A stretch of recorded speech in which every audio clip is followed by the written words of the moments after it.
Ya. Assalamualaikum warahmatullahi wabarakatuh. Waalaikumsalam warahmatullahi wabarakatuh. Yang terhormat Ibu Kepala Sekolah SMP Negeri 2 Ernesa Satap. Yang saya hormati rekan-rekan guru SMP Negeri 2 Ernesa Satap. Yang saya hormati teman-teman staf SMP Negeri 2 Ernesa Satap. Pertama-tama, marilah kita panjatkan puji syukur atas kehadirat Allah Subhanahu wa taala karena pada pagi hari ini kita masih bisa melaksanakan suatu aktivitas rutin sebagai seorang guru. Salawat dan taslim senantiasa kita curahkan kepada baginda Muhammad sallallahu alaihi wasallam. Allahumma shalli ala sayyidina Muhammad. Bapak Ibu sekalian yang saya banggakan, pada kesempatan kali ini saya sebagai calon guru penggerak angkatan 10 akan membawakan materi tentang diseminasi budaya positif, menyebarkan pemahaman dan pengalaman penerapan budaya positif. Seperti kita ketahui Bapak Ibu sekalian, bahwa budaya positif itu tidak asing lagi di telinga kita, bahkan sering kita lakukan dalam kehidupan sehari-hari di sekolah. Artinya, kegiatan-kegiatan yang bermanfaat bagi siswa yang kita lakukan di sekolah itu termasuk budaya positif. Budaya positif ini dapat tercipta ketika Bapak Ibu sekalian menciptakan dalam kondisi aman dan nyaman bagi murid. Nah, di slide di atas Bapak Ibu sekalian sudah tampil bahwa budaya positif di sekolah sangatlah penting untuk mengembangkan peserta didik yang memiliki karakter kuat dan berhalat sesuai profil pelajar Pancasila, seperti yang dicetuskan sebagai pedoman untuk pendidikan di Indonesia. Budaya positif dapat dibangun dengan syarat sekolah perlu menyediakan lingkungan yang positif, berpikir, bertindak, mencipta secara merdeka, mandiri, dan bertanggung jawab.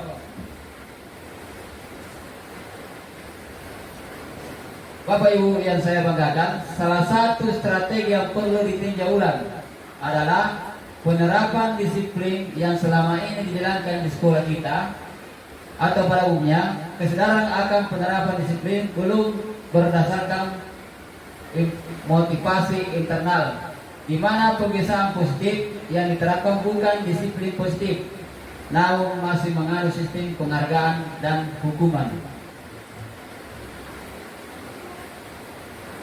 Kemudian tujuan dalam tindakan nyata budaya positif ini ada 4 poin yang saya rangkum Bapak Ibu sekalian. Yang pertama, terbentuknya karakter disiplin yang kuat. Yang kedua, menumbuhkan dan menguatkan karakter positif melalui pembiasaan-pembiasaan positif. Yang ketiga, menumbuh kembangkan karakter profil pelajar Pancasila, yaitu pelajar sepanjang hayat yang memiliki kompetensi global dan berperilaku sesuai dengan nilai-nilai Pancasila. Yang terakhir, menguatkan peran sebagai guru penggerak melalui penerapan restitusi dalam menanamkan disiplin positif pada siswa.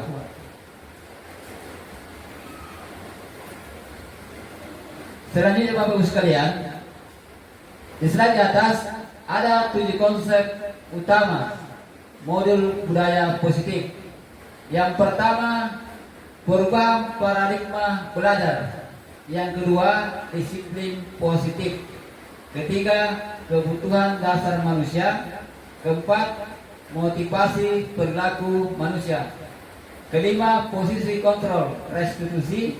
Keenam, keyakinan kelas. Ketujuh, segitiga restitusi. Nah, kita masuk di yang pertama Bapak Ibu sekalian. Kalau di poin pertama, konsep pertama, pembelajaran dengan paradigma baru ini dirancang berdasarkan pembelajaran yang terdiferensiasi, sehingga setiap siswa belajar sesuai dengan kebutuhan dari tahap perkembangannya untuk mewujudkan profil pelajar Pancasila.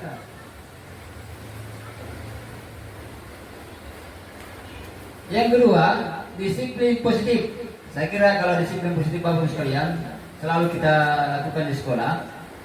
Kalau disiplin positif, dalam gaya kita, makna kata disiplin dimaknai menjadi sesuatu yang dilakukan seseorang pada orang lain mendapat kepatuhan. Kita cenderung menghubungkan kata disiplin dengan ketidaknyamanan.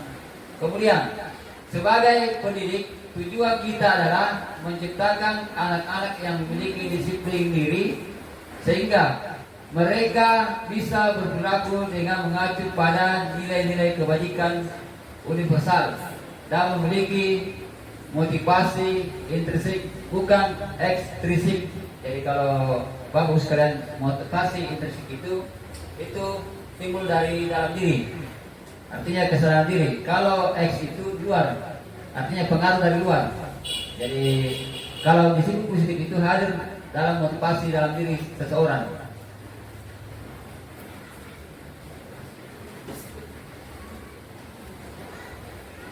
Bapak pendidikan yang kita tahu sendiri bahwa Ki Hajar Dewantara menyatakan bahwa untuk mewujudkan murid yang merdeka, murid harus memiliki disiplin yang kuat, berasal dari dirinya ataupun berasal dari luar diri.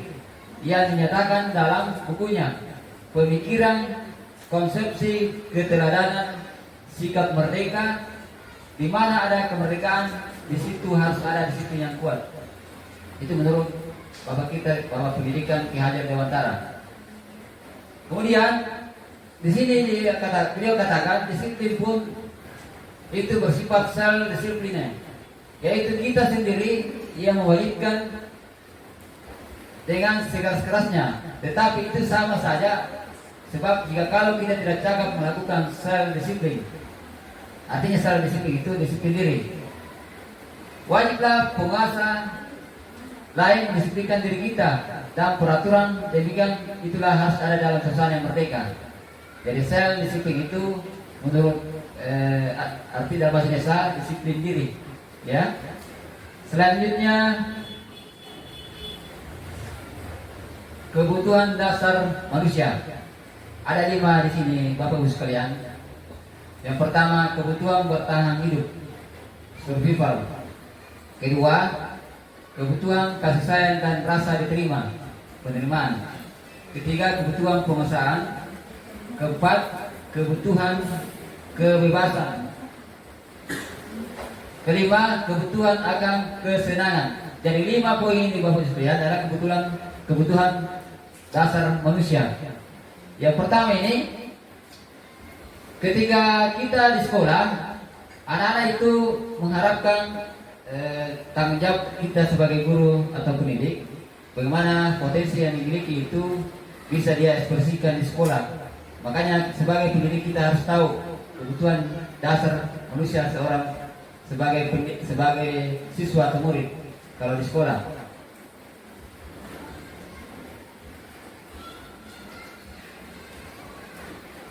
Kemudian motivasi perilaku manusia. Motivasi merupakan dorongan yang timbul pada diri seseorang secara sadar atau tidak sadar untuk melakukan suatu tindakan dengan tujuan tertentu. Jadi motivasi perilaku manusia itu ada 3 yang dibahas di sini Bapak Ibu sekalian. Yang pertama, menghindari ketidaknyamanan dan hukuman. Kedua, mendapat imbalan atau penghargaan dari orang lain. Ketiga, menghargai nilai-nilai kebajikan diri sendiri. Jadi seorang siswa itu Bapak sekalian membuat mereka termotivasi dalam dirinya ini yang 3. Kadang-kadang dilakukan siswa kita, bahkan kita sendiri. Yang pertama, menghindari ketidaknyamanan dan hukuman. Murid melakukan disiplin diri karena ia takut dihukum. Biasanya anak itu kalau mau disiplin dirinya itu melakukan karena dia takut dihukum sama guru. Nah, ini termasuk motivasi ekstrinsik luar, motivasi dari luar, karena takut dia mendapat hukuman. Jadi makanya harus dia melakukan disiplin diri. Kedua, mendapat imbalan atau penghargaan dari orang lain. Murid yang melakukan disiplin diri ini karena ingin mendapat imbalan. Gas itu kita sebagai pendidik selalu memberi suatu imbalan atau hadiah pada anak-anak, atau mengiming-imingi bahwa kalau kalian bagus disiplinnya, saya akan beri suatu hadiah atau imbalan. Biasa anak begitu. Atau diberi nilai yang bagus kalau ada siswa yang disiplin, yang rajin. Nah, ini termasuk motivasi ekstrinsik dari luar. Yang ketiga, menghargai nilai-nilai kebajikan diri sendiri. Kalau di poin ini bagus sekalian, murid melakukan disiplin diri karena sadar akan kebajikan dirinya. Ini poin yang terakhir ini dan paling utama yang harus kita bersama-sama mengembangkan bagaimana motivasi intrinsik anak-anak atau siswa kita yang kita didik di sekolah itu muncul dalam kesadaran dirinya, bukan dari pengaruh dari luar, bukan dari atas dorongan dari guru atau motivasi dari ekstrinsik, diberi imbalan atau dia melakukan disiplin diri karena takut dihukum oleh guru.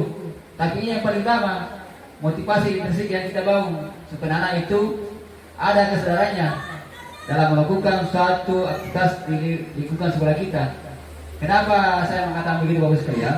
Terkadang kita guru itu terbebani, bahkan capek kalau kita terus-terus menegur, ya, memberitahu, menasihati. Tapi kalau kita bangun ini motivasi intrinsiknya anak-anak, insya Allah secara otomatis anak-anak akan sadar sendiri. Nah, sebentar kita masuk slide berikutnya. Nah, di sini kita lihat sendiri bagus sekalian, konsep disiplin identitas gagal. Jadi ada dua di sini. Yang pertama hukuman. Kalau hukuman itu biasanya menyakitkan, tidak nyaman, murid takut, memaksa murid menyembunyikan kesalahan, murid menjadi rendah diri. Kira-kira Bapak Ibu sekalian, apa yang kita rasakan bahwa ketika kita mengajar di sekolah, apa yang kita alami, metode hukuman yang kita lakukan ini pasti pernah mengalami siswa ini, pasti pernah mengalami. Cuma kita sebagai pendidik tidak disadari apakah yang kita lakukan pada siswa memberi hukuman itu apakah tidak berdampak fisiologisnya, psikisnya anak-anak.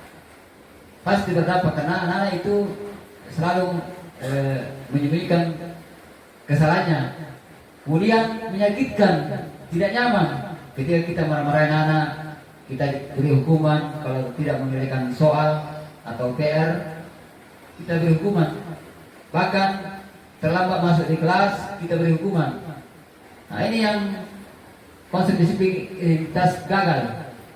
Kalau penghargaan Bapak sekalian itu tidak efektif. Kedua, merusak hubungan ketika mematikan kreativitas, menghukum dengan sistem ranking. Itu sistem ranking Bapak sekalian, dan sekarang sudah dihapus lagi kalau di kurikulum Merdeka. Merampas hak menghargai dirinya. Kenapa penghargaan termasuk konsep disiplin identitas gagal? Karena ini sebenarnya tidak efektif Bapak sekalian. Tidak efektifnya karena yang selalu saja siswa yang selalu kita beri penghargaan itu yang berkompetensi, ya, dia selalu berjuang belajar. Sedangkan yang tidak, pas saya bilang, itu yang temanku yang selalu diberi ranking 1, ranking 2, ranking 3, yang di saya. Jadi mematikan kreativitas, kompetensi anak-anak. Anak cenderung ini merampas hak menghargai dirinya. Jadi anak-anak itu yang lain yang tidak dapat ranking 1, 2, 3 itu merasa putus asa. Kalau selalu kita berikan penghargaan siswa, beri hadiah, juara 1 dapat hadiah ini, juara 2 dapat hadiah ini, juara 3 dan seterusnya. Nah, ini sebenarnya termasuk konsep disiplin identitas gagal. Tidak boleh kita lakukan Bapak sekalian.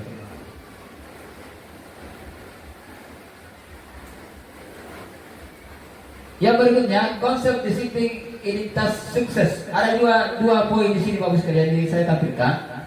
Yang pertama, konsekuensi. Yang mana itu konsekuensi? Pertama, penguatan jangka pendek. Kedua, perlu monitoring berkelanjutan.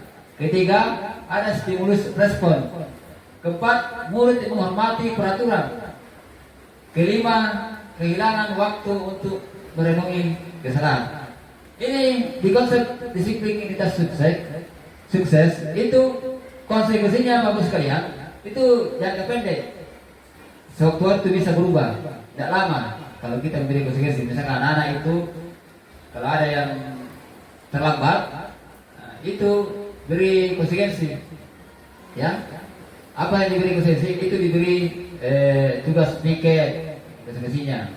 Kalau kita sudah sepakati. Kemudian kalau ada siswa yang tidak mengerjakan PR, ditambah lagi soalnya. Biasa kita tambah soalnya atau disuruh duduk. Kalau ada siswa yang tidak mengerjakan PR, disuruh duduk di kelas mengerjakan soal sampai selesai.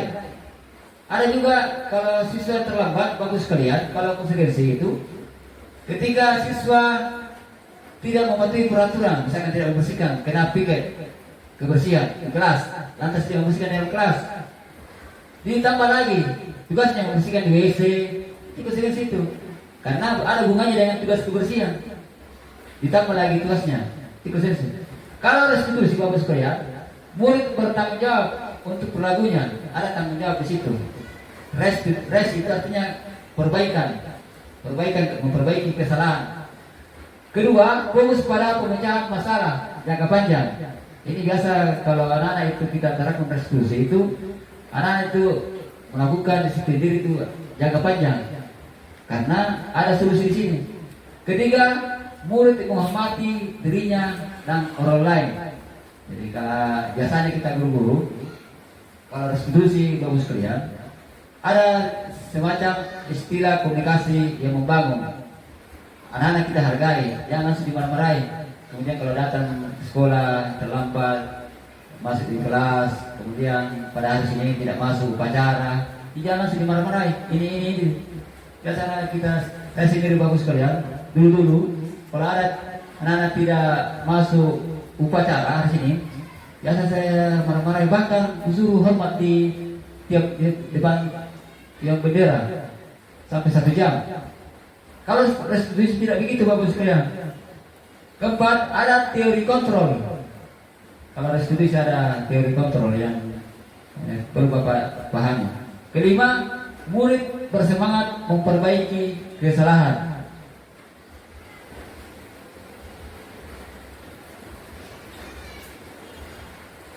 Konsep yang ketiga Bapak sekalian, di slide di atas, konsep disiplin pendekatan restitusi. Sebuah cara menanamkan disiplin positif pada murid.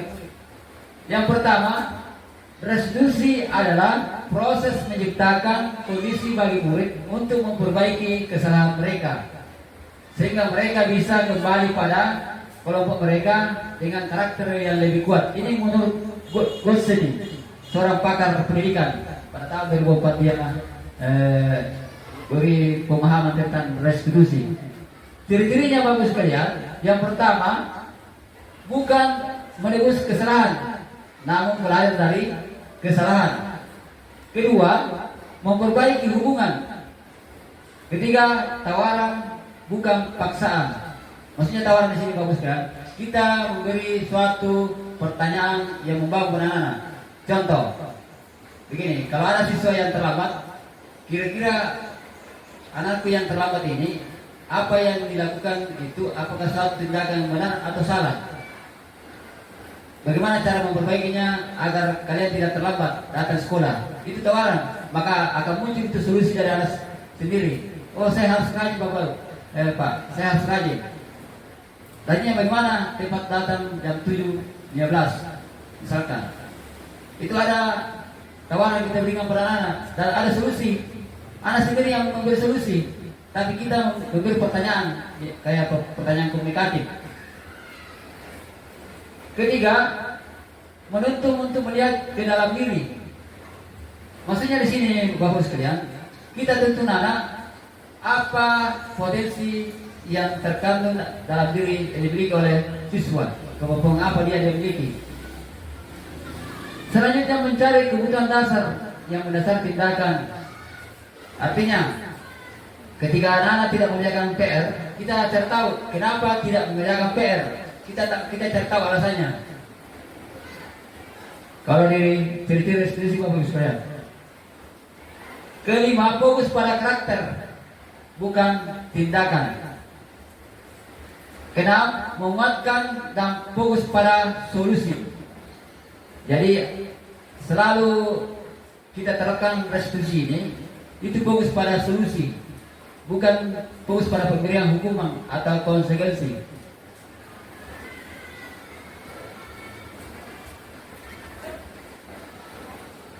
Nah, di sini dijelaskan ada contoh yang jelas dari Bapak sekalian.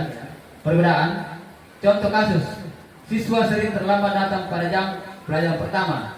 Kalau dari kontrol hukuman, guru menghukum siswa tersebut hormat benar selama 10 menit. Ini yang sering saya lakukan Bapak sekalian, dulu kalau terlambat pada jam pertama. Kedua, guru marah dan murid menjadi takut. Saya sadar sendiri sebagai guru, sering-sering saya lakukan ini dulu Bapak sekalian. Ketika anak-anak terlambat, kita marah-marahi, bahkan kita maki-maki. Padahal itu tidak boleh Bapak sekalian, tidak boleh, karena kita tidak menyadari psikisnya anak-anak. Bagaimana posisinya kalau kita sebagai murid, kita dimarah-marah sama guru, pasti tidak enak, pasti sakit dan takut. Artinya kalau saya secara pribadi, menurut pendapat saya Bapak sekalian, itu memang psikisnya anak terganggu. Kalau saya alami terganggu, sehingga cara belajar di kelas itu pasti tidak maksimal. Yakin Bapak Ibu sekalian tidak maksimal kalau sering kita memarahi anak. Melakukan kesalahan, memarahi itu bukan solusi. Kita cari bagaimana caranya supaya anak-anak itu dirinya tidak terganggu psikisnya. Kedua, konsekuensi. Guru memberikan konsekuensi untuk mengerjakan PR saat istirahat atau dikerjakan sebanyak 3 kali lipat. Ini saya katakan Bapak sekalian, ada efeknya, dikasih 3 kali lipat lagi tugas. Kedua, guru tegas, siswa menghormati peraturan. Tegasnya ini karena kita memberi tugas 3 kali lipat, kemudian siswa menghormati peraturan itu. Kalau konsekuensi. Yang ketiga, restitusi. Ya, di sini restitusi Bu, lain lagi. Guru menanyakan keyakinan kelas dirinya dan membantu siswa menyelesaikan masalahnya. Kedua, guru terbuka dan siswa menghormati dirinya dan orang lain. Jadi kalau di restitusi Bapak sekalian, ada semacam penyelesaian masalah berbasis solusi. Ada solusi yang ditawarkan kalau kita melakukan kegiatan restitusi. Jadi ada 3 ini perbedaan Bapak sekalian. Kalau menangani kalau siswa terlambat, ini baru contoh Bapak sekalian. Ada hukuman, konsekuensi dan restitusi. Saya tidak menafikan ini Bapak sekalian, tapi inilah yang perlu kita perhatikan bersama, menjadi titik kepedulian kita bahwa untuk memaksimalkan cara belajar siswa, belajar di kelasnya, harus kita memperhatikan kondisi ini. Di mana karena kedatangan kita seorang pendidik, jadi itu perlu ditanamkan Bapak sekalian, seorang pendidik. Artinya kalau seorang pendidik, saya sadar sendiri, secara pribadi saya di Bapak sekalian, saya juga menyadari kalau seorang pendidik harus memberi teladan, contoh yang baik. Saya sebenarnya setelah mempelajari ini baru sadar bahwa ternyata begini yang kesalahan saya lakukan yang masa lalu, ya. Tapi betul, kalau kita kembali tugas guru, seorang pendidik, artinya kita harus berteladan, memberi contoh yang baik kepada murid. Misalkan ada masalah tadi di rumah, dibawa ke sekolah, kemudian ada kesalahan siswa atau murid, dimarah-marahi, pasti berefek negatif pada beban psikologis anak. Yakin dan percaya Bapak sekalian, kalau kita melakukan itu. Bahkan saya dulu pernah melakukan ini. Ternyata ketika saya pelajari, ternyata itu tidak boleh. Karena kita seorang pendidik, artinya memberi contoh.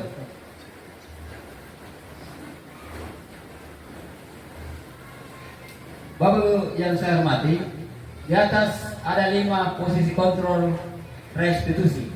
Yang pertama penghukum, ini ada ilusi atau ilustrasi.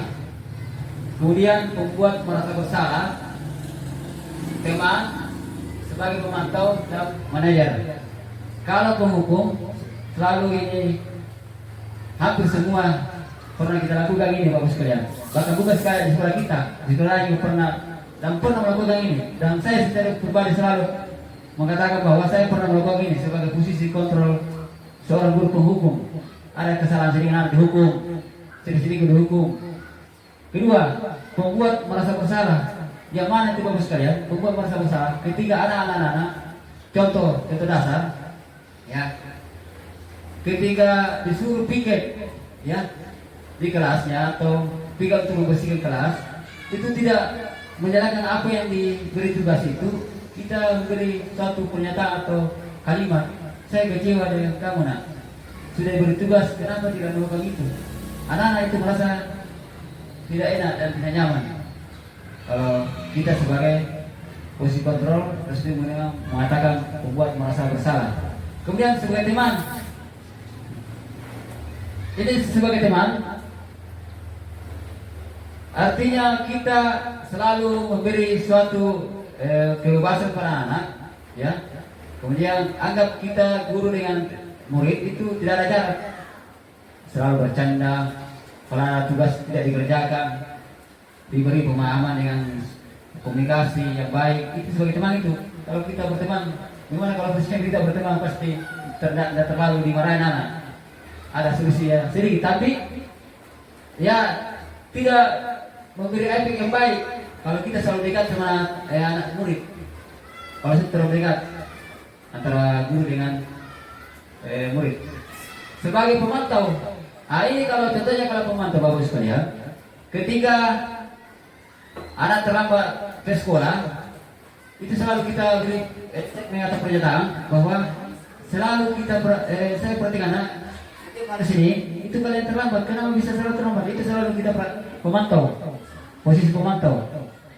Kalau manajer ini, itu ada solusi. Posisi kontrol guru itu kalau guru sepertinya sebagai manajer itu ada solusi, ada komunikatif yang membangun, ada tawaran. Kemudian murid menemukan sendiri solusinya.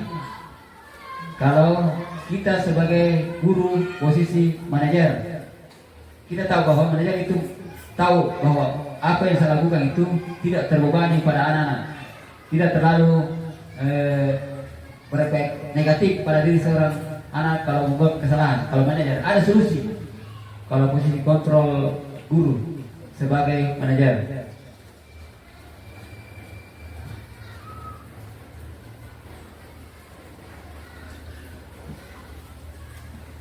Yang pertama, sebagai penghukum.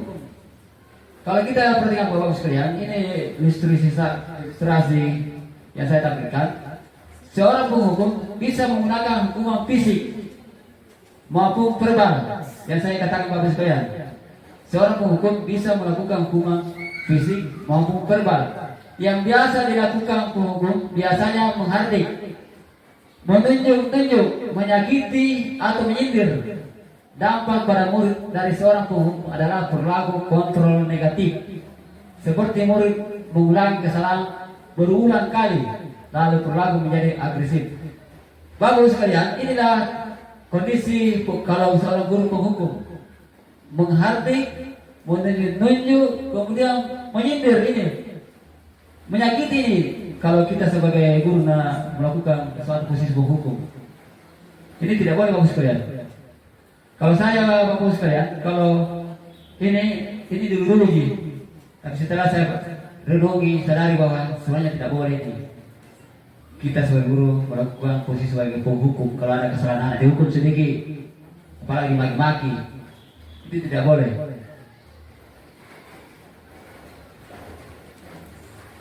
Pembuat merasa bersalah.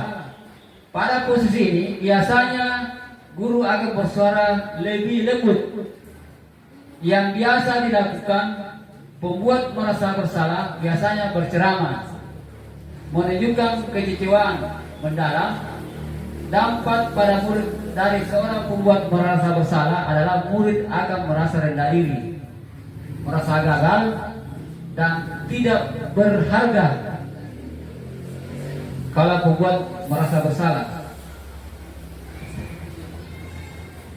Yang ketiga, posisi kontrol seorang guru sebagai teman. Guru pada posisi sebagai teman tidak akan menyakiti murid, namun selalu berupaya mengontrol murid melalui pendekatan persuasi.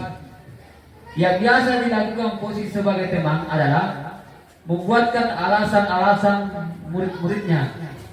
Dampak pada murid adalah murid akan tergantung, tidak mandiri, dan tidak bisa memutuskan keputusan sendiri. Kalau kita sebagai guru berteman dengan murid, beginilah kondisinya.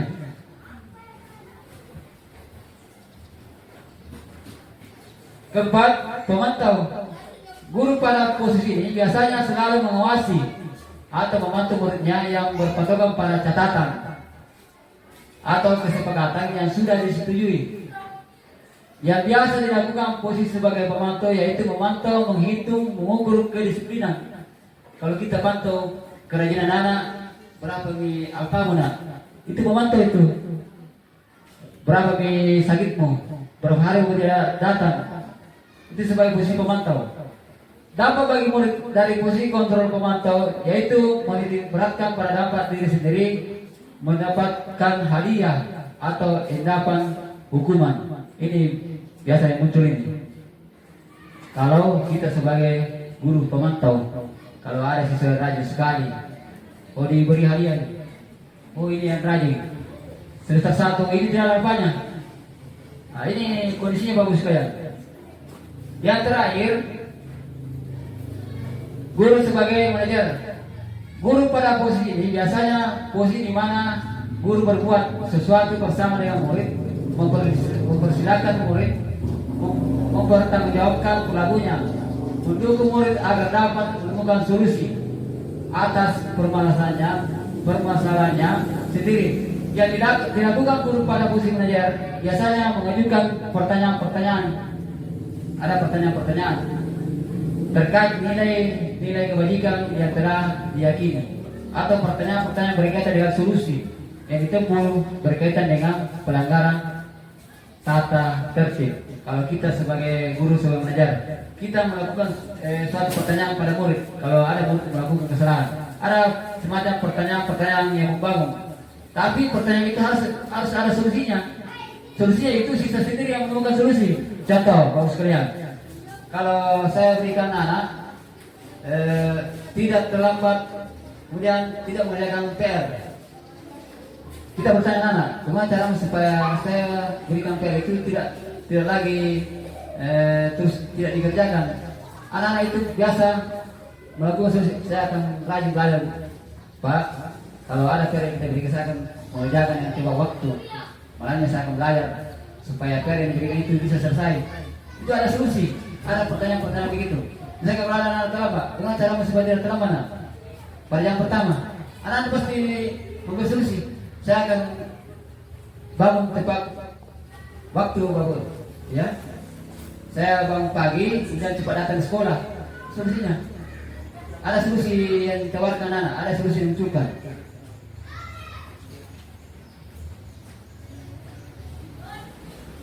Di atas contoh penerapan 5 posisi kontrol. Kasus, ini contoh kasus. Siswa tidak memakai atribut lengkap saat upacara bendera. Biasa anak itu kalau upacara bendera biasa ada yang tidak lengkap, ada yang pakai topi, dasi, bahkan bajunya sembrautan, sepatu warna-warni, tidak pakai warna hitam. Ini kalau penghukum, pernyataannya bagus sekalian, patuhi aturan sekolah lalu berdiri depan barisan. Ini yang kita biasa. Saya pernah lakukan dulu minggu, berdiri di depan barisan, depan teman-temannya sebagai penghukum. Kedua, pembuat merasa bersalah. Lagi pernyataannya, berapa kali ibu guru harus memberitahu kamu, ibu kecil sama kamu. Ini statement ini biasa kita sadari tanpa lakukan, selalu tidak lakukan anak. Kalau sebagai teman, pernyataannya, ayolah yang tertib, buat ibu bangga. Kali ini tidak apa-apa kalau ada kesalahan.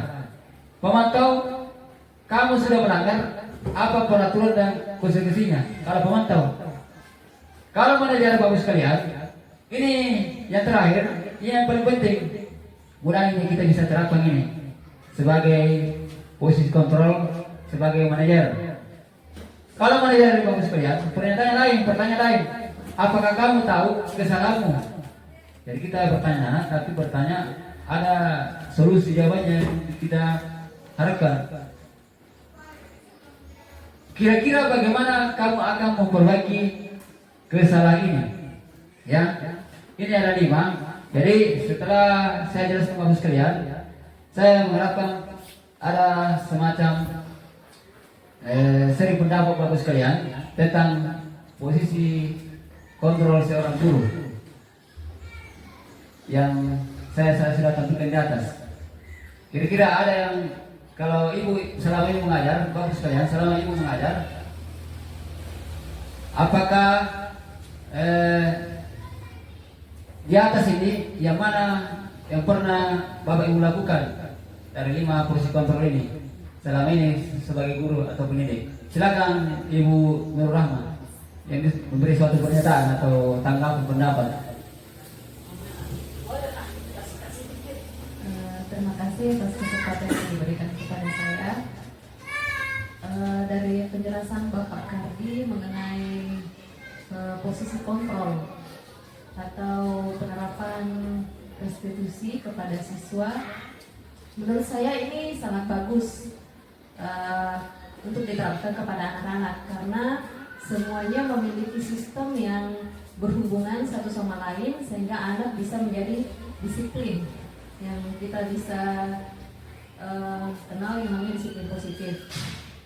Dan dari kelima posisi kontrol ini, jujur saya sudah menerapkan kepada anak-anak, karena menurut saya posisi kontrol ini bukan sistem tertulis, ya, tetapi berupa lisan kepada anak, dan anak juga bisa mematuhi ataupun melaksanakan apa yang diperintahkan dari guru itu.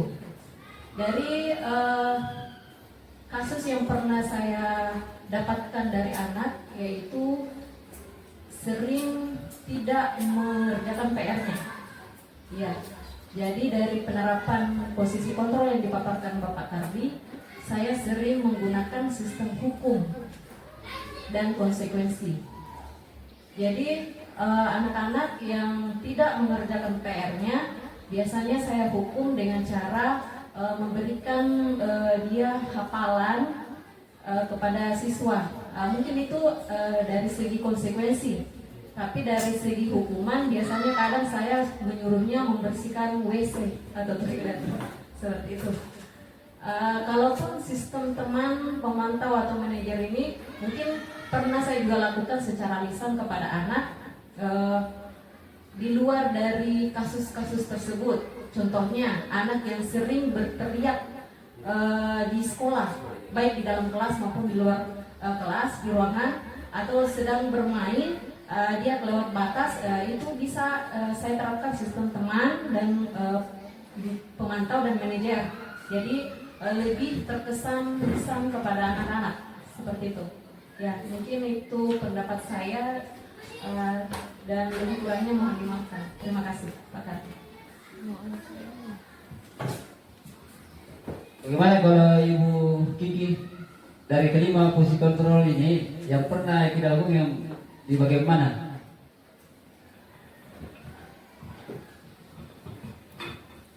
Baik, terima kasih atas kesempatan yang telah diberikan kepada saya.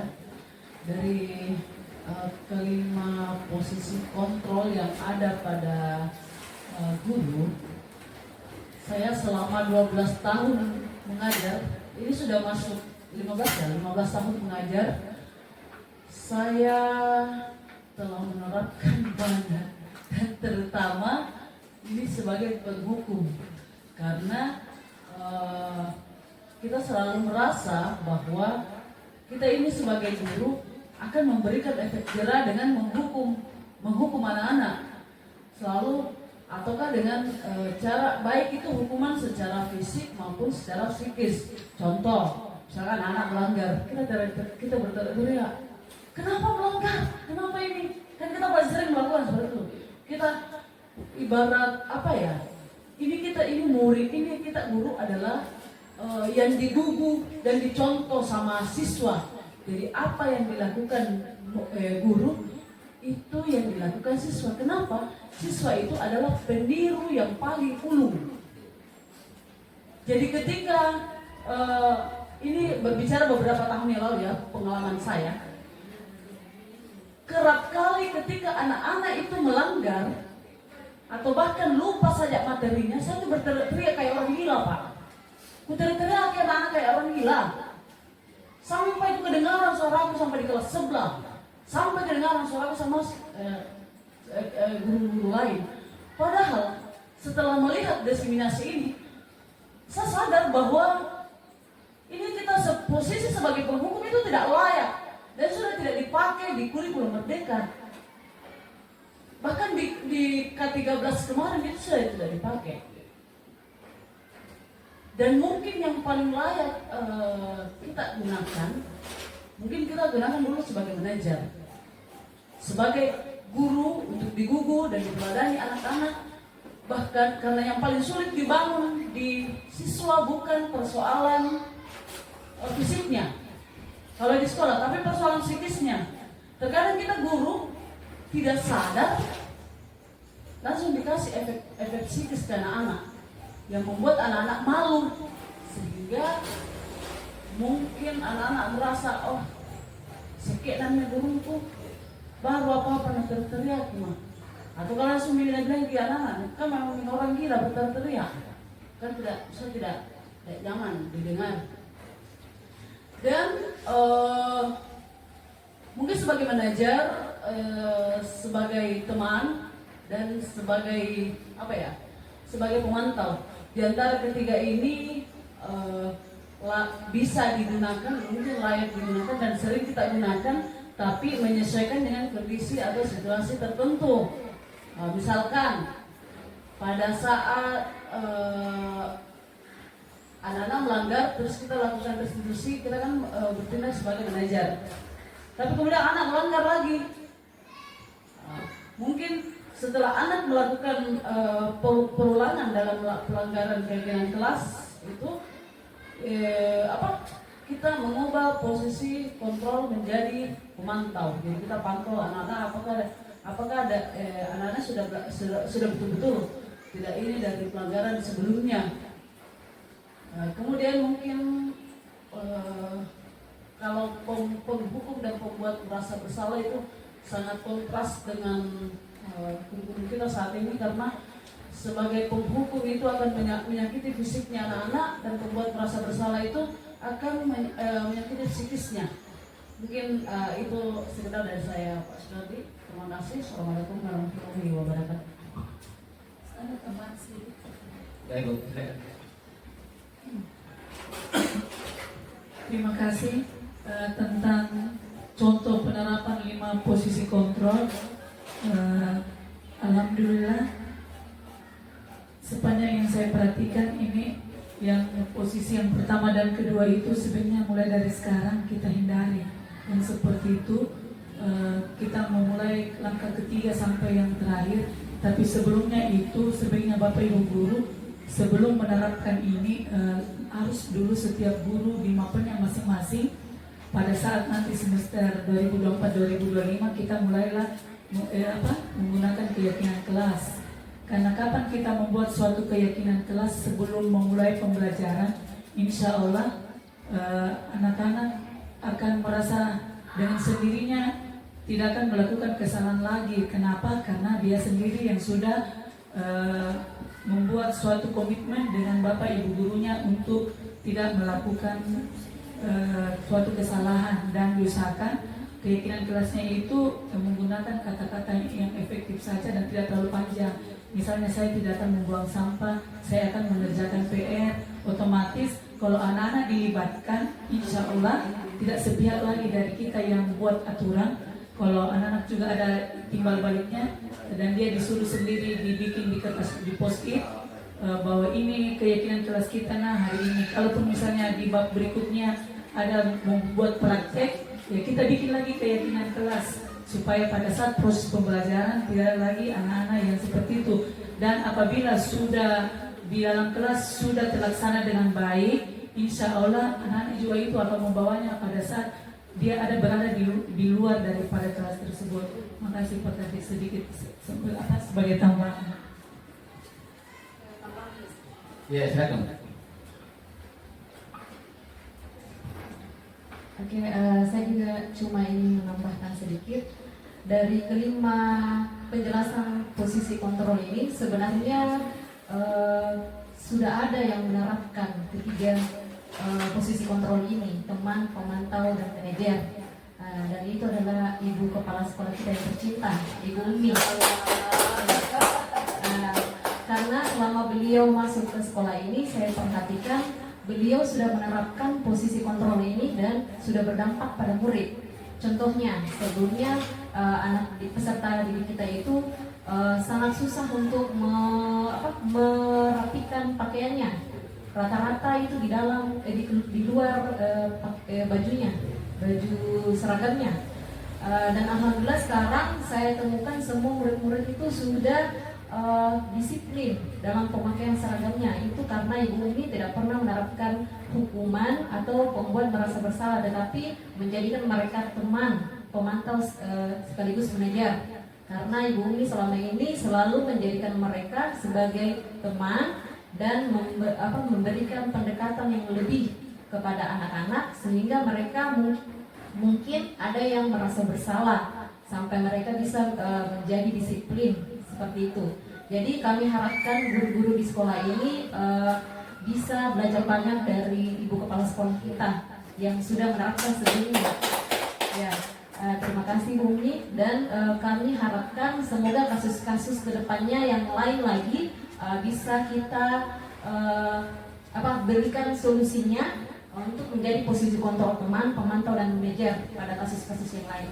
Ya, mungkin itu tambahan dari saya. Terima kasih.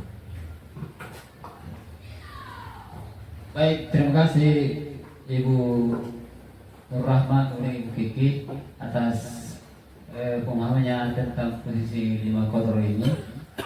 Saya juga sependapat tentang apa ini katakan oleh Ibu Nur Rahma bahwa Ibu Kepsek itu sudah menjelaskan ini. Ketiga seserah saya juga sebagai guru selama ini selalu tahu Ibu ini setelah mempelajari ini Ibu tidak pernah melakukan ini. Yang kedua, 1 dan 2. Setelah saya mempelajari ini, kemudian ini Ibu Kepsek selalu yang ketiga pakai yang dominan ini mana. Kalau saya pernah secara pribadi yang ketiga ini. Kemudian terima kasih Bu atas sarannya terkait dengan apa-apa yang kita lakukan di sekolah. Ya luar biasa, karena kita sebagai guru pasti tahu bahwa apa yang kita lakukan ini apakah tidak berdampak negatif pada kita sendiri dan orang lain, utamanya murid. Apakah tidak memberi efek negatif pada guru atas tindakan yang kita lakukan? Apakah yang dirasakan anak-anak itu merasa nyaman atau tidak enak ketika kita melakukan suatu tindakan sebagai posisi penghukum? Tapi kalau saya secara pribadi Bapak sekalian, ini ya sudah setelah mempelajari ini Bapak sekalian, saya secara perlahan masih tak memasuki teman. Kemudian sementara menuju pemantau dan manajer. Ini yang sementara saya pelajari, apakah tindakan saya sebagai guru ini dapat efek dengan baik. Karena ini sementara saya terapkan ini Bapak sekalian. Ketika ini sama saja kalau saya menganalisa kepemimpinan Ibu Kepsek tentang posisi kontrol ini, sebenarnya ini sudah lama, pertama kali datang ini dia sudah terapkan.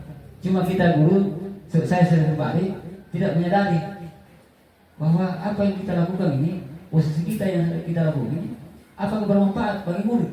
Itu yang paling utama. Apakah ketika kita sebagai penghukum memarahi, menghardik, mencela, menyindir para murid, itu anak-anak di kelas tidak terbebani secara psikis? Apakah kalau kita membuat anak-anak dihukum ketika belajar, maksimal belajarnya atau tidak? Kadang-kadang itu tidak pernah kita sadari, Bapak-Ibu sekalian. Bahkan anak-anak itu terpaksa belajar. Kenapa terpaksa belajar? Karena beban fisiologis yang dialami anak ketika kita memarahi, menghardik, ya.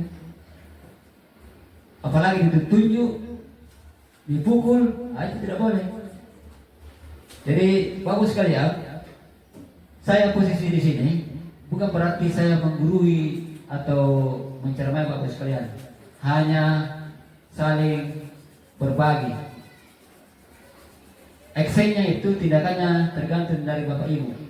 Yang jelas apa yang kita sama-sama lakukan dan kita sama-sama lihat tentang konsep ini, apa kita akan melakukan itu atau tidak? Itu tergantung dari kita sendiri, mulai dari diri kita sendiri.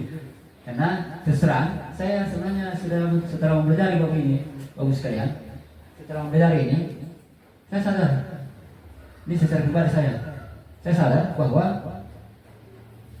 tindakan masa lalu saya itu sebenarnya tidak efektif. Iya, tidak efektif. Karena apa yang kita lakukan itu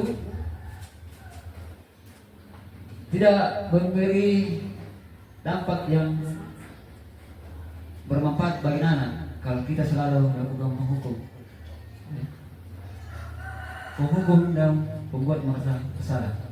Kenapa Bapak sekalian pada pagi hari ini, meskipun sekolah kita kecil, itu kita tidak boleh merasa kecil juga apa posisi kita sebagai guru. Saya saja sebagai guru honorer selalu berpikir baru di rumah, apakah tindakan saya lakukan ini ada efek manfaat positifnya mana kalau kita melakukan hukum?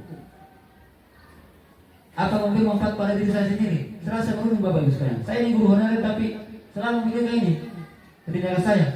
Meskipun manusia itu tidak luput dari kesalahan, terserah. Tapi ada introspeksi diri, ada evaluasi diri, ada refleksi. Saya selalu merefleksi diri saya. Kadang-kadang saya juga sebagai manusia, kadang-kadang pernah melakukan kesalahan ini, tapi saya selalu merenung diri. Oh ternyata apa yang saya lakukan itu tidak benar, tidak baik. Baik Bapak sekalian, kita lanjut. Di keyakinan kelas di sini, mengapa keyakinan kelas? Mengapa tidak peraturan kelas? Jadi beda itu Bapak sekalian, keyakinan dengan peraturan. Kalau keyakinan kelas itu dilakukan kesepakatan atas murid dengan guru. Jadi kita membuat suatu kesepakatan dalam kelas dengan murid tanpa paksaan, tapi atas dasar kesadaran diri guru dengan murid. Kalau kesepakatan kelas dengan metode keyakinan kelas itu tidak paksaan. Kita memberi suatu tawaran pada anak, apakah ini yang dilakukan bisa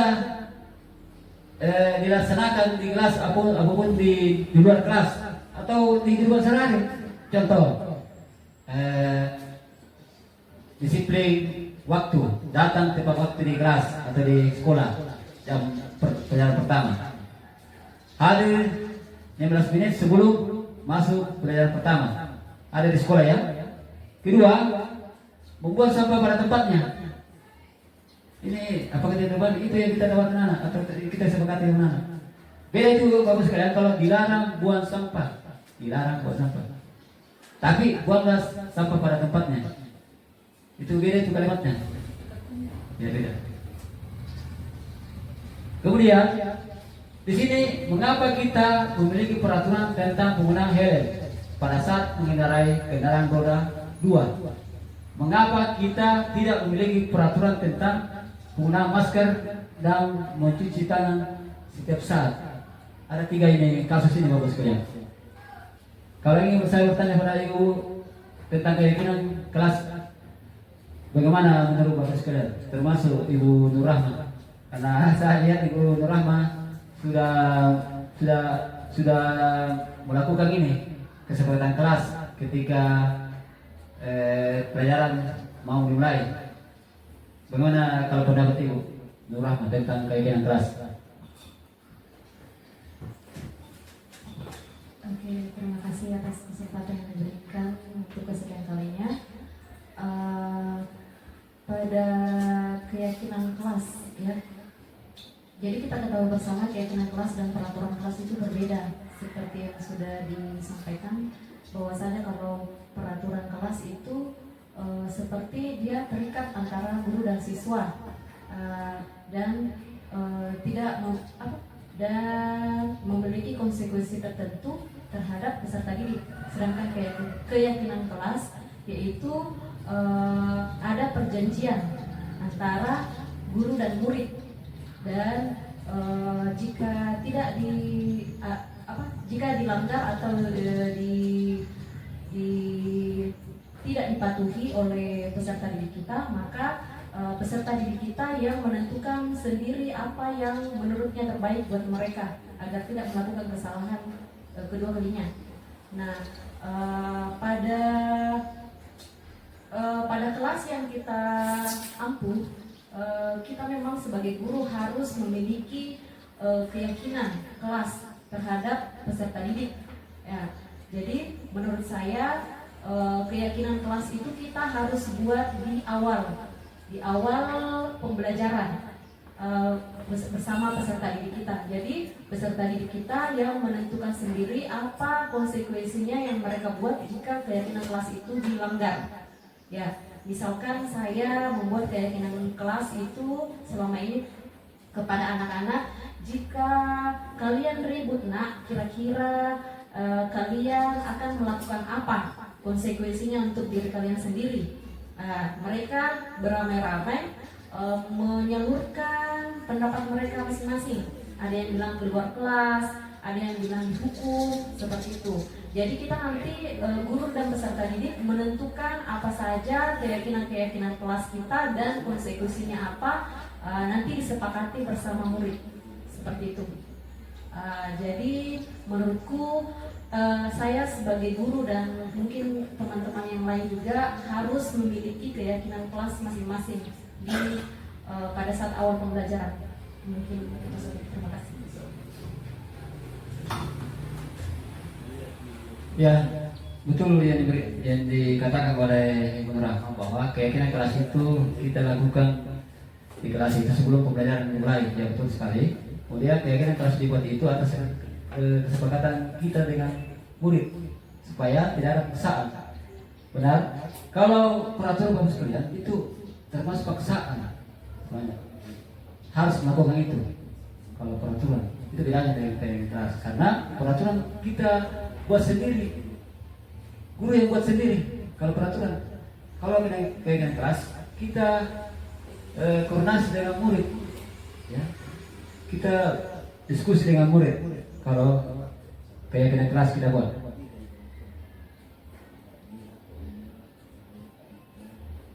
Di sini bagus sekalian, bagaimana pembentukan keyakinan kelas? Ada beberapa poin di sini, yaitu lebih abstrak dari peraturan. Ini aslinya lebih abstrak, lebih jelas, lebih singkat, padat, tidak panjang-panjang sekali. Kalau peraturan itu biasa panjang kalimatnya. Contoh, saling menghargai, itu keyakinan kelas itu. Saling menghormati, datang di sekolah tepat waktu sebelum pelajaran mulai, itu keyakinan kelas.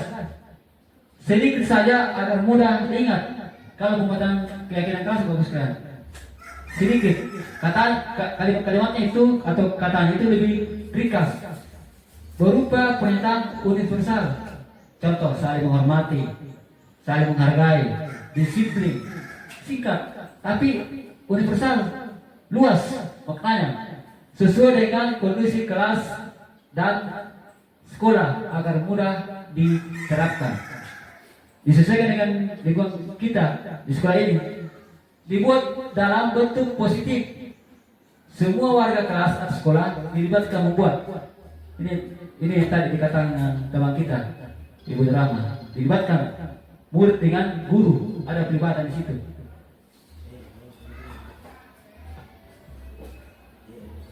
Kita masuk di segitiga restitusi. Ini yang paling urgen bagus sekalian. Apa itu segitiga restitusi? Ada 3 langkah-langkahnya bagus sekalian. Yang pertama, menstabilkan identitas. Kita semua akan melakukan hal terbaik yang bisa kita lakukan. Kedua, validasi tindakan yang salah. Semua pelaku memiliki alasan. Ketiga, menanyakan keyakinan. Kita semua memiliki motivasi internal. Yang pertama ini menstabilkan identitas. Kita bertanya pertanyaan membangun anak-anak. Ya. Contoh, kalau anak-anak tidak mengenai PR, kita tanya, kenapa kamu tidak mengenai PR? Nak? Pasti anak itu menyebutkan alasan. Ada alasannya dia menunjukkan. Kita tahu, saya Pak tidak mengenai PR karena tadi malam saya bantu orang tua saya. Misalkan memasak, itu menstabilkan identitas. Contoh lain, kenapa terlambat datang sekolah? Kenapa banyak sekali banyak? Saya banyak sekali Pak, hampir 4 minggu saya tidak masuk Pak, karena saya pergi ke sawah membantu orang tua saya potong padi. Itu pertanyaan itu. Solusinya, alasannya siswa sendiri yang menunjukkan itu. Oh, saya mau ini Pak karena ini. Biasa rata-rata anak kita di sini biasa hampir 1 bulan tidak masuk, ya karena ada alasannya. Ini yang menstabilkan identitas, ada pertanyaan. Kedua, validasi tindakan yang salah. Kalau kita sebagai guru memvalidasi, kita menunjuk arah ke anak-anak. Apa yang kamu lakukan gitu? Nah, itu adalah sebagai manusia biasa, karena kita tidak luput dari kesalahan. Itu validasi yang salah. Ada semacam pernyataan membangun, tapi tidak memikirkan anak. Kita wajar melakukan suatu kesalahan, ya kita berikan pemahaman anak. Tidak ada manusia yang sempurna. Ketiga, menanyakan keyakinan kelas. Menanyakan keyakinan kelas. Yang mana itu bagus sekalian? Misalkan ditanya anak, apakah kamu datang terlambat atau tidak mengenai PR itu, apakah baik atau tidak? Pasti anak itu tidak baik. Karena itu bukan nilai dari kewajiban, tidak baik. Jadi bagaimana solusinya? Nak? Ada solusi di situ. Ada pertanyaan-pertanyaan berkelanjutan. Apa solusinya? Saya akan melakukan yang terbaik. Saya akan memberikan PR. Saya akan datang tepat waktu di kelas. Itu ada semacam komunikatif. Baik bagus sekalian. Ada yang bisa berpernyataan tentang ini atau pendapat segitiga restitusi? Kalau Ibu Kepsek, nah. Kemudian kesimpulan dari ini bagus sekalian. Kalau segitiga restitusi itu sebenarnya tidak mesti harus kita lakukan spontanitas, tidak boleh. Contoh, itu sesuai dengan pemerintah sendiri. Misalkan kalau ada anak-anak terlambat, 1 kali saja langsung kita restitusi, tidak boleh itu. Berapa kali pi? Misalkan ini hari mata pelajaran ini bagus ya, jangan mata pelajaran lain. Kita masuk mengajar, jawab saya. Oh si A ini misalkan sempi kali ini tidak masuk.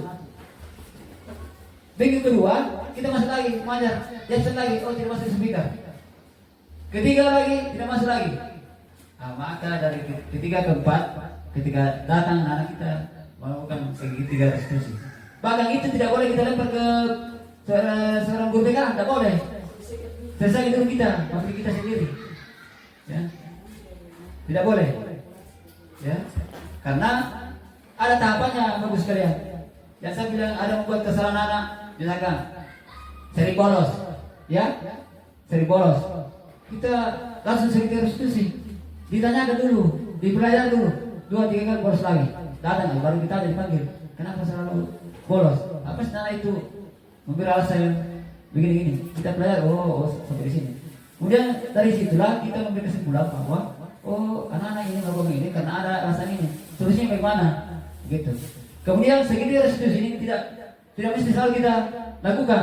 Contoh Bapak Ibu sekalian, ketika anak-anak kelewat nakal ini, tingkat tinggi, narkoba, membunuh, ya itu tidak boleh langsung melakukan ini, karena itu di luar jangkauan, tidak bisa kita lakukan. Yang bisa kita lakukan hanya hal-hal yang kecil, ya, berdampak dalam kehidupan kita sebagai guru dengan murid. Tapi kalau kasus yang tingkat tinggi, narkoba, membunuh, itu kita tidak boleh tangani, karena itu bukan wilayah kita, ya.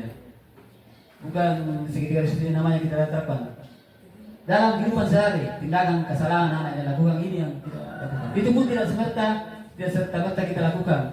Kesalahan sedikit anak dipanggil di ruangan berdua, ditanya-tanya, tidak mesti kita ikuti alurnya dulu. Berapa kali dia melakukan tindakan atau kesalahan, baru kita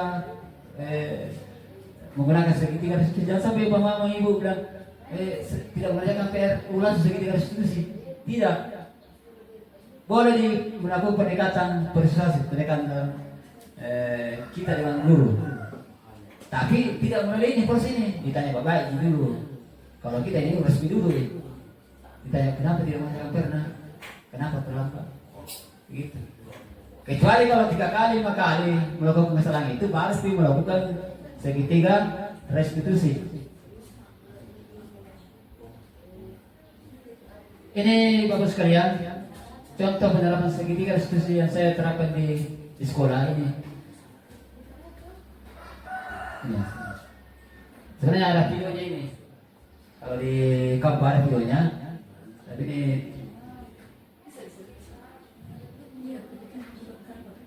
kalau di kampus ada di kampus. Ada.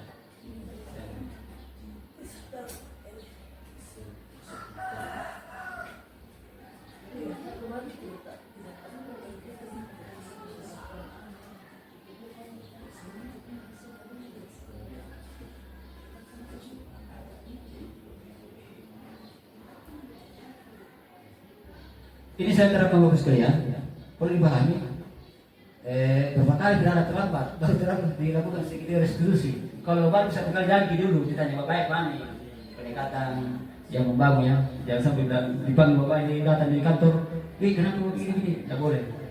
Kita tangani secara komunikatif, tidak melakukan langsung segitiga restitusi.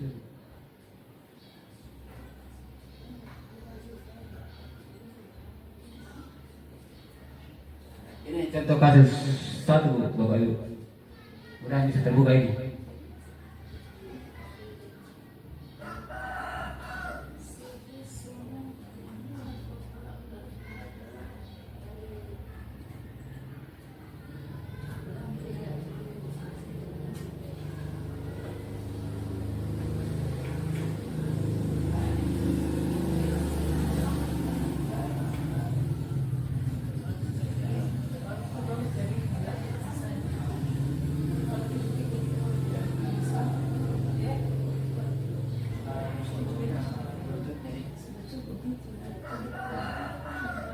Oke.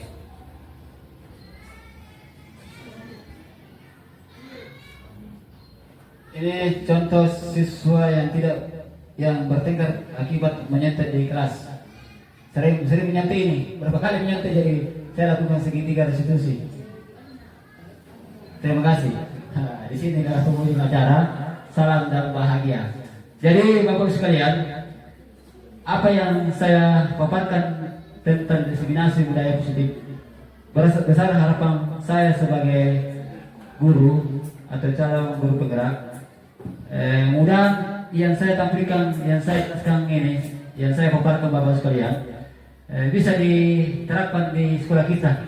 Karena saya seorang guru Bapak sekalian tidak bisa melakukan budaya positif tanpa dukungan dan kerjasama atau kolaborasi dari Bapak Ibu. Apa artinya saya seorang guru seorang diri? Karena ini adalah sekolah kita, meskipun kecil, harus melakukan kolaborasi. Karena sekolah itu sebuah organisasi, bukan hidup pribadi Bapak sekalian. Apalagi kita seorang guru dalam pendidik.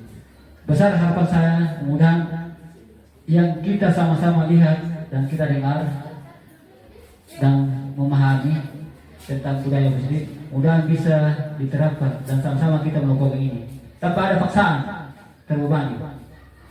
Mungkin itu sempat saya bawa materi Bapak Ibu sekalian. Lebih dan kurang yang mau dimaafkan. Akhirnya, Assalamualaikum warahmatullahi wabarakatuh.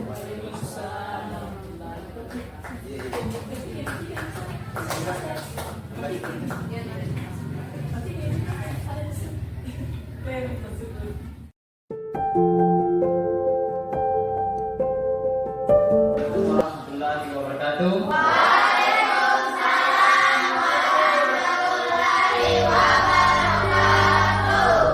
Selamat pagi. Selamat pagi. Baik, alhamdulillah. Pada pagi hari ini kita akan mulai pelajaran. Tapi sebelum kita mulai pembelajaran, kita akan membuat keyakinan. Nah, Bapak akan bertanya, ada yang tahu apa itu keyakinan? Ya? Hampir sama dengan? Bagus. Ya. Kalau keyakinan hampir sama dengan peraturan. Cuma kalau keyakinan kata-katanya atau kalimat-kalimatnya itu bersifat positif. Kalau peraturan itu kalimatnya itu agak negatif. Misalkan kata tidak boleh, dilarang, bagus. Apa lagi? Jangan melakukan itu. Ya, keyakinan jelas itu anak sekalian itu berasal dari motivasi implisit. Itu berasal dari kesadaran diri. Ya. Jadi keyakinan keras itu adalah hal-hal yang kita yakini dalam diri kita bahwa kita harus melakukan itu, karena itu tertanam dalam diri kita sendiri. Ada kesadaran diri ya. Jadi keyakinan keras itu mengandung nilai-nilai kebajikan ya, ada nilai kebajikan. Ya, misalkan mengapa kita memakai sepatu hitam? Ya. Itu karena kesepakatan sekolah. Karena kita yakini itu ada nilai-nilai tertanam di dalamnya. Itu nilai keberagaman, kebersamaan, ya. Sama halnya kalau hari Senin kita datang cepat di sekolah. Itu terkandung nilai disiplin, bagus ya. Sama juga kalau kita memakai baju putih biru ya, itu ada nilai-nilai keyakinan atau nilai-nilai kebajikan yang tertanam dalam diri kita. Sudah paham anak sekalian? Baik, kalau sudah paham, Bapak akan membagikan stick note ini. Kalian akan menuliskan keyakinan yang kalian yakini atau kesepakatan yang kita lakukan dalam kelas ya. Jadi satu stick note, satu kata atau kalimat ditulis satu siswa, ya? Ya, Pak. Oke.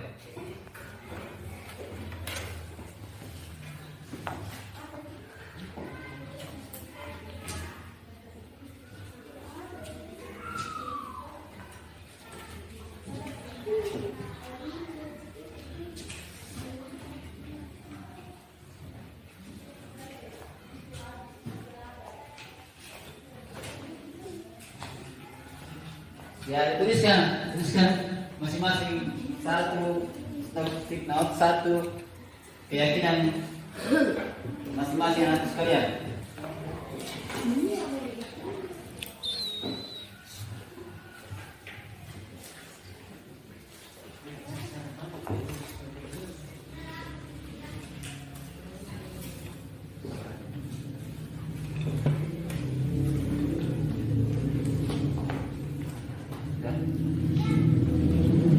Oke.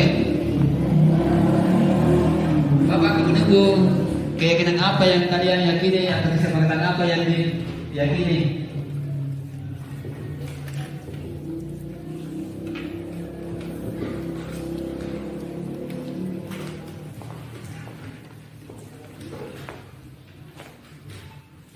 Ada yang sudah?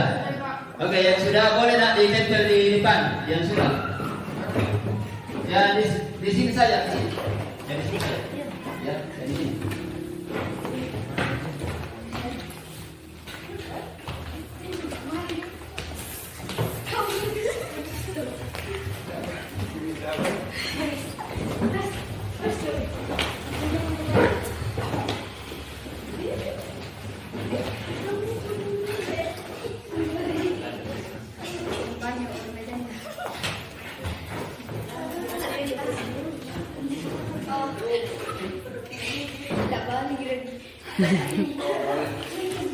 Bapak bisa dibagi, Bapak. Tidak apa-apa. Iya. Oke, sekarang Bapak akan memilih yang termasuk keyakinan keras, ya. Saya akan memilih yang termasuk keyakinan keras. Saya akan ngecek yang mana keyakinan keras, yang mana peraturan ya. Oh, yang ada tuliskan datang ke kelas tepat waktu. Ini termasuk keyakinan keras atau peraturan? Peraturan. Peraturan. Datang ke kelas tepat waktu. Keyakinan itu karena bersifat positif ya, kalimat positif. Ya, saya akan di sini. Kemudian ada yang menulis temanmu menjaga kebersihan lingkungan sekolah. Keyakinan atau peraturan? Keyakinan. Keyakinan. Maka saya akan tempel di sini. Termasuk keyakinan ya. Kemudian ada lagi saling menghormati. Keyakinan atau peraturan? Saling menghormati. Betul, saling menghormati. Kemudian budayakan 5S. Ya, benar sekali. Keyakinan. Ada lagi saya pilih disiplin. Keyakinan atau peraturan? Keyakinan. Betul sekali. Saya ambil lagi. Angkat tangan sebelum berbicara. Keyakinan atau peraturan? Bagus. Keyakinan. Kita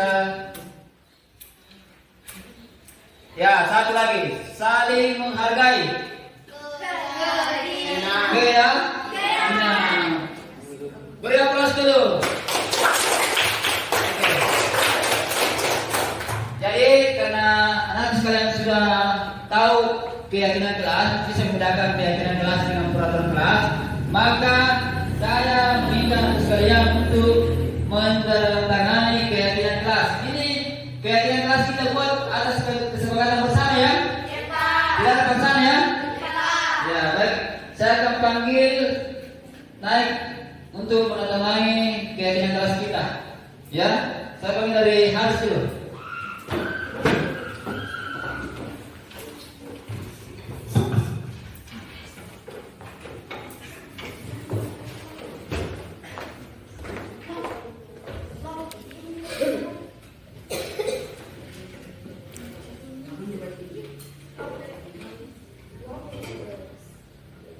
Ya, selanjutnya Aksa.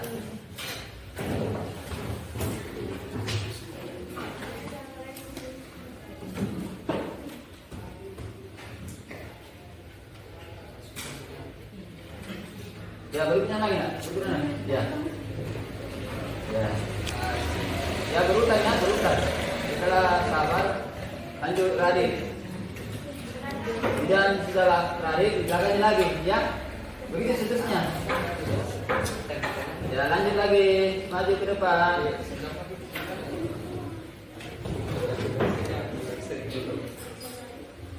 Terus. Oke. Lanjut. Lanjut bagaimana? Lanjut. Ya, ini. Ini lagi. Ya. Ini lagi.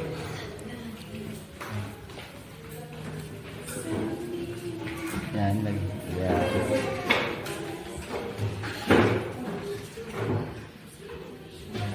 Ya, di belakang lagi ya. Maju. Ya, di belakang yuk lagi. Bang Iksan, ya. Dorang ya.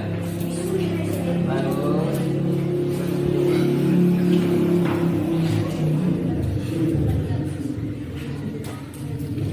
Ya.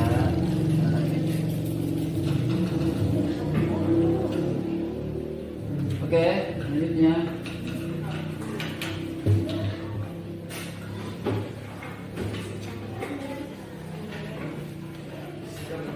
Oke.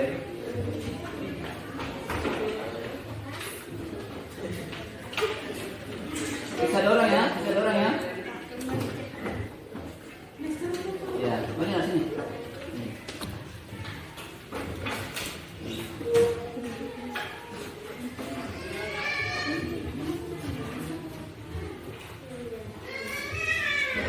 Yang terakhir.